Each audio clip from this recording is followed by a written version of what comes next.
এটি সেই Annabella doll, যার মধ্যে লুকিয়ে আছে নানা ধরনের রহস্য। পুরো স্টোরিটা বলা যাক। একবার একটি মেয়ে, যে কিনা ডাক্তারি পড়ছে, সে পুতুল খুবই পছন্দ করত। তার মা একবার তার জন্মদিনে তাকে এই অ্যানাবেলা ডলটি গিফট দিয়েছিল।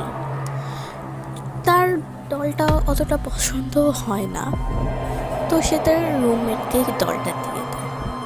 সব কিছু স্বাভাবিক যাচ্ছিল, কিন্তু তার 2-3 দিন পর যখন দেখল ডলটি নিজের জায়গা পরিবর্তন করতে সক্ষম, কেননা ওরা ডলটাকে যেখানেই রেখে যেত, পড়াশোনা করে এসে দেখতো কি ডলটা অন্য জায়গায়। যেমন ওরা যদি টেবিলের উপরে রেখে যেত, দেখতো ডলটা খাটের উপরে। আবার শোকেসের ভিতরে রাখলে দেখতো যে ডলটা নিচে পড়ে আছে। ওরা তো তখন অবাক হয়ে গেল। একদিন যখন দেখলো যে ডলের গায়ে রক্ত মাখা, ওরা সাথে সাথে খুবই ভয় পেয়ে গেল। ওরা সাথে সাথে চার্চের একজন ফাদারকে ডেকে নিয়ে আসলো।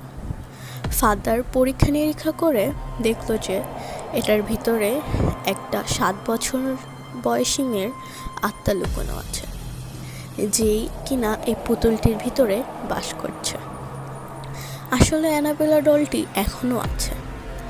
সত্যিকারের অ্যানাবেলা ডলটি দেখতে কিছুটা এরকম, আর এখন এটা একটি মিউজিয়ামে আবদ্ধ আছে।